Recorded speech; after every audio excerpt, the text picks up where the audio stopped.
Hola, este es el segundo video de Python para programadores. Hoy día vamos a hablar de los iterables. En el video anterior terminamos hablando de lo importante que era aprender a pensar en Python para sacarle el mayor provecho posible al lenguaje, y hablamos también de los for, que iteraban de una manera muy sencilla, muy natural y sin necesidad de contadores sobre las listas. En realidad, el for de Python itera de la misma manera natural y sencilla y sin necesidad de contadores sobre muchas cosas más. Esos son los iterables. Un iterable es un objeto sobre el que se puede iterar. Y eso permite además hacer algunas otras cosas. Entonces hoy día en este video vamos a ver varios ejemplos de iterables y algunos trucos adicionales que se pueden hacer con ellos. Pasamos al código en Python. Entonces el primer ejemplo de iterable es, como veíamos en la clase anterior, en el video anterior, la lista. Lista igual, corchete, y tenemos una lista formada. Y entonces decimos for elemento in lista, y en cada iteración nuestro elemento va a valer lo que vale un elemento de la lista. Entonces yo digo print elemento, ejecuto, y ahí están mis elementos uno por uno. Recordemos que print agrega un salto de línea al final de cada cosa que se le pide que imprima.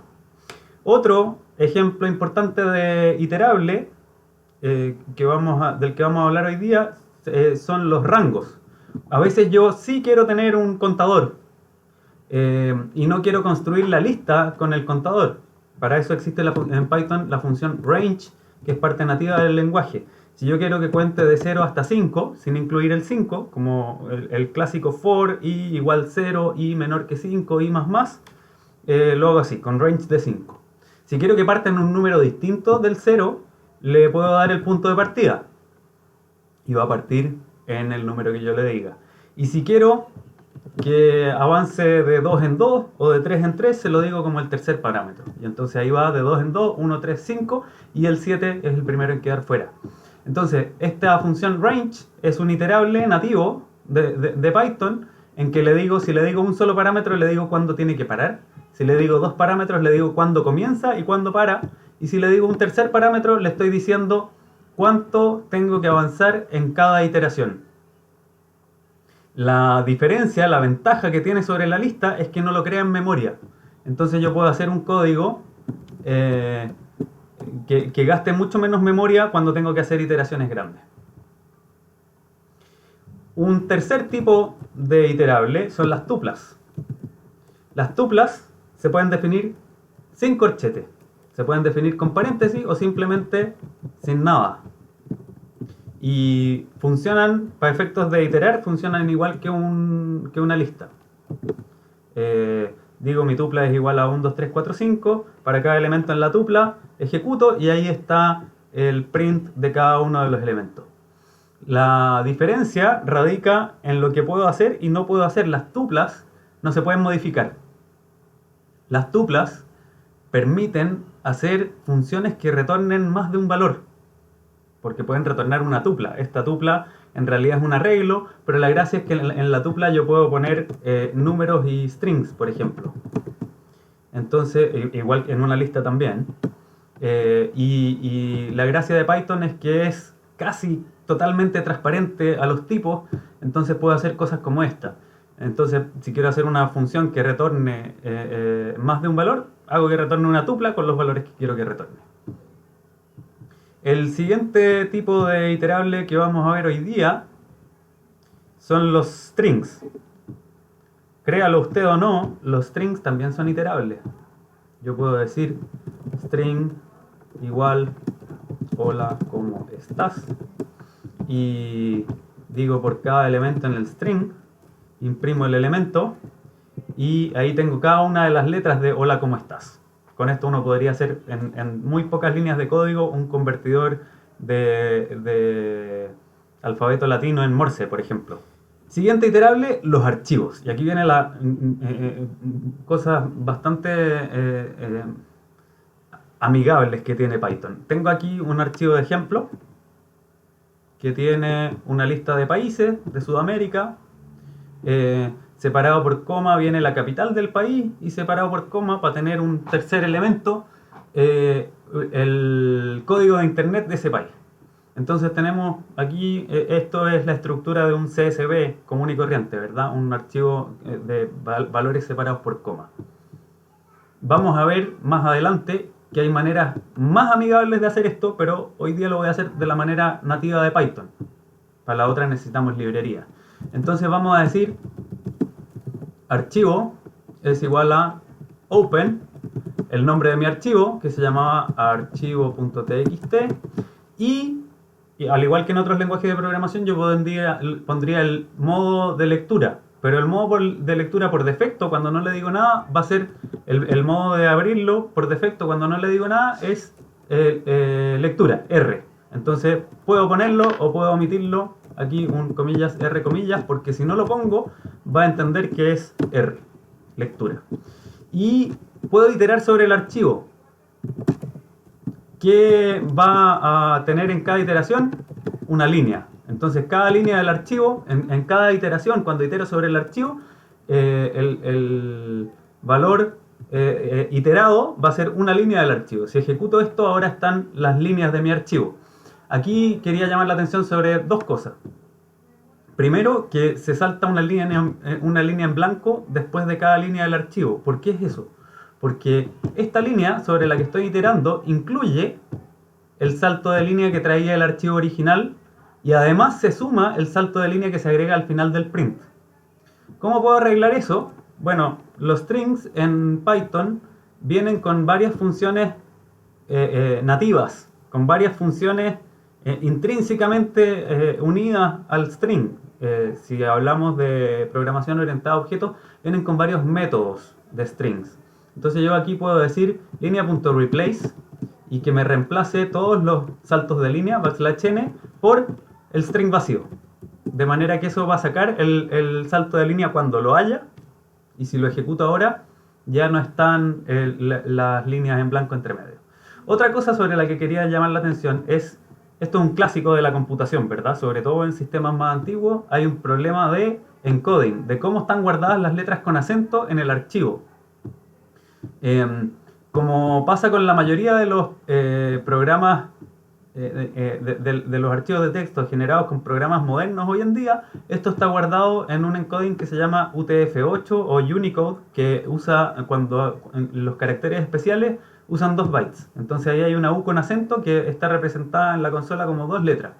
Eso es tan fácil de arreglar como agregar aquí un parámetro extra que se llama encoding. Encoding es igual a, comillas, UTF-8, comillas. Lo ejecuto y ahí está mi archivo bien leído. Fíjense que en 3 líneas me saqué un montón de problemas de encima y estoy leyendo mi archivo y ya estoy mostrándolo tal cual es en la ventana. Para seguir con cosas de strings y de archivos, supongamos que yo quiero separar lo que está separado por coma. Entonces puedo hacer una función que se llame separar, que reciba la línea y quiero que separe en las comas. Yo puedo decir elementos es igual a línea.split, split, separar. Entonces esto va a meter tijera cada vez que encuentre una coma y va a generar un elemento. Y va a retornar una lista con todos los elementos que encontró luego de cortar mi string en cada una de las comas que encontrara. Entonces, y aquí puedo retornar y voy a retornar una tupla. Voy a retornar una tupla. Como me interesan los 3 primeros elementos, o yo sé que son 3, pero por si acaso aquí dije que me los guardara en una lista por si fueran más de 3, voy a retornar los 3 primeros. Entonces voy a decir return elementos de 0, elementos de 1, elementos de 2. Y ahí tengo una tupla de los 3 primeros elementos. Entonces ahora lo que puedo hacer es decir país, capital, código es igual a separar de línea. Entonces esta línea de código va a llamar a separar va a separar ahí donde encuentre las comas y va a retornar entonces como una tupla de 3 elementos con los 3 primeros elementos que encontró en el archivo separados por coma. Por lo tanto, aquí en PA voy a tener el país representado en esa línea y en K voy a tener la capital del país representado en esa línea como vienen aquí en el archivo. Argentina, Buenos Aires en la primera iteración, Bolivia, La Paz en la segunda iteración, etc. Entonces ahora puedo hacer una cosa simpática como print la capital de, comillas, coma, país, coma, es, coma, capital. Recordemos que print puede recibir un número arbitrario de argumentos separados por coma. Lo que va a hacer es convertir a string, si es que fuera necesario, cada uno de los argumentos y mostrarlos separados por un espacio. Entonces esto va a decir la capital de, espacio Argentina, espacio es, espacio Buenos Aires. F5 y ahí está, la capital de Argentina es Buenos Aires, la capital de Bolivia es La Paz. Y fíjense el poco código que necesitamos para hacer esto. Esto en un lenguaje de más bajo nivel, en un lenguaje más antiguo, hubiera costado mucho más trabajo. Finalmente, el último iterable del que vamos a hablar hoy es el diccionario. Un diccionario, para muchos efectos prácticos, es el análogo de un arreglo, de una lista, pero en vez de tener índices numéricos, yo puedo tener como índices lo que yo quiera. Algunos detalles técnicos, esto está implementado con tablas de hash, está pensado para que sea nativo en el lenguaje Python, entonces yo puedo escribir con una línea, no necesito preocuparme de la implementación. Si es que yo sé lo que es un diccionario y quería usarlo, bueno, aquí viene con el lenguaje, no tengo que preocuparme de nada, solamente de usar el diccionario. La gracia de un diccionario bien implementado es que puedo encontrar rápido, sin necesidad de hacer búsquedas en una línea de código, el elemento que estoy buscando. Para declarar un diccionario en blanco, supongamos que yo quiero tener aquí un diccionario de capitales en que los índices sean los nombres de los países y el contenido sea el nombre de la capital. Yo puedo decir el nombre de mi diccionario igual y paréntesis de llave vacío. Con eso acabo de declarar un diccionario en blanco. Entonces aquí en vez de retornar los elementos voy a decir capital de... y en el nombre de la posición no voy a decir un número, sino que voy a decir el nombre del país es igual a el nombre de la capital. Entonces esto ya no necesita retornar nada. ¿Cómo adapto esto? Bueno, por línea en archivo simplemente voy a decir separar de línea y finalmente puedo iterar sobre el diccionario. Voy a decir for país, capital en mi diccionario. Ya, no puedo usar el nombre capital de nuevo. Mi diccionario que se llamaba capital.items. Entonces esto va a iterar y en cada vuelta fíjense que aquí le puse 2 argumentos antes del in. ¿Por qué? Porque items, un ítem de diccionario, tiene el nombre de la clave y el nombre del contenido. Entonces en cada iteración voy a tener en país el nombre de un país y en capt el nombre de la capital. Y entonces simplemente digo la capital de, y aquí país, es capt.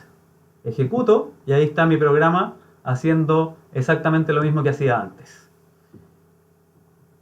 Esto también podría haber al diccionario, no solo le puedo preguntar los items, sino que le puedo preguntar las keys, y ahí voy a tener solamente los países. Entonces voy a decir for país in capital.keys, voy a decir es la capital de este país es capital, y ahora estoy llamando directo al diccionario en la posición keys. Ejecuto y no funcionó porque, perdón, en la posición país.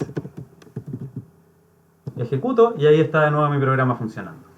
Hay un largo etcétera de cosas iterables. Una de las gracias de Python es que es muy fácil crear clases que también son iterables. Entonces encontramos una gama amplísima, casi interminable de librerías que sus resultados, cuando son cosas sobre las que yo quiero hacer iteraciones, vienen como iterables, así de manera nativa, por programación.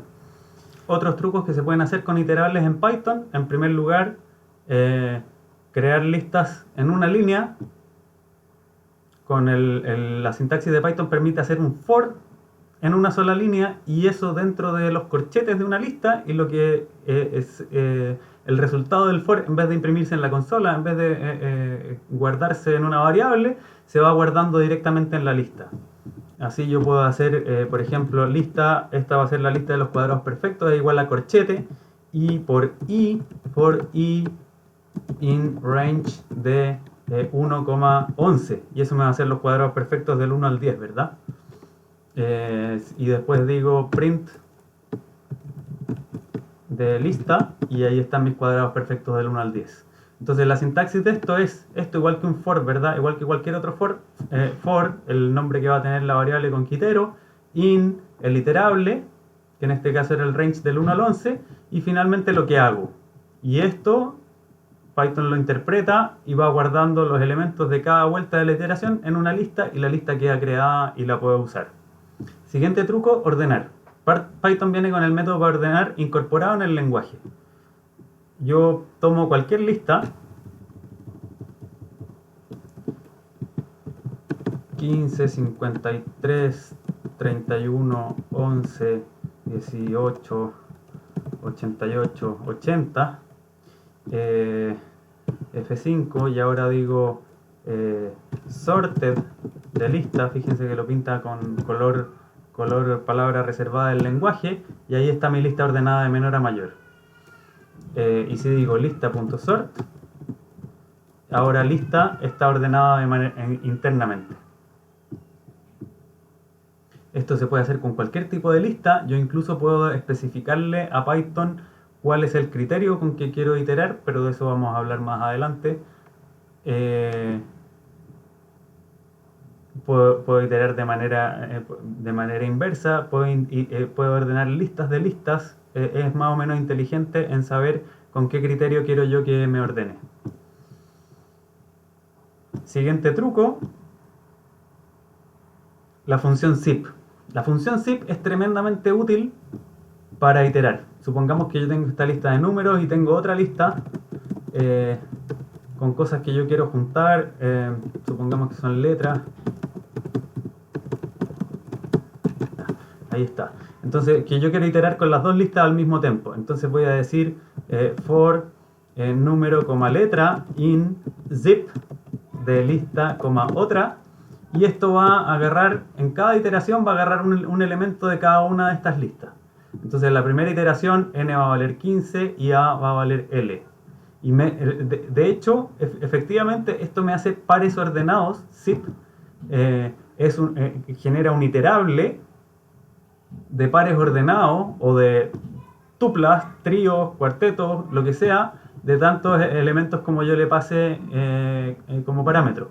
Entonces me va a generar pares ordenados en este caso con un elemento de cada una de estas listas.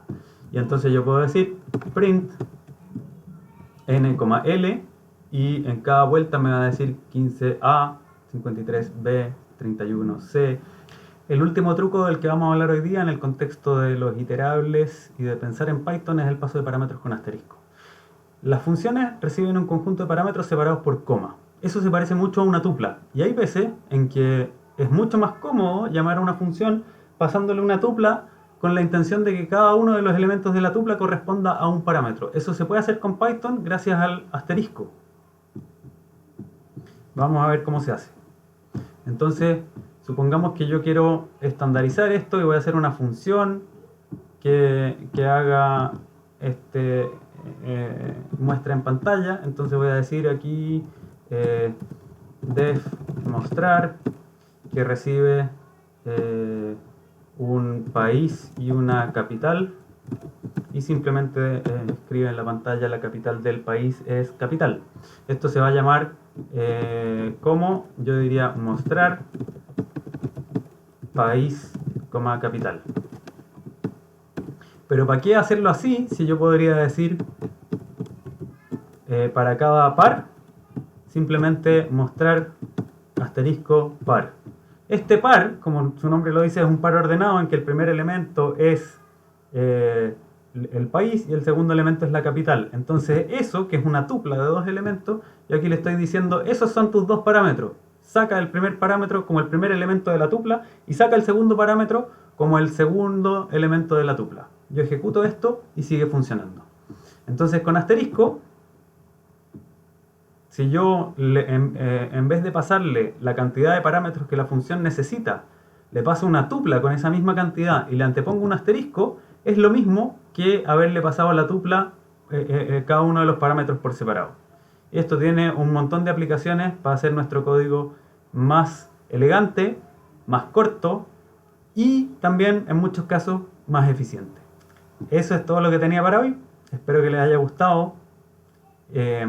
Si les ha gustado y les ha servido y me quieren ayudar, les pido que le den like y se suscriban. Y ya nos veremos en un próximo video. Muchas gracias.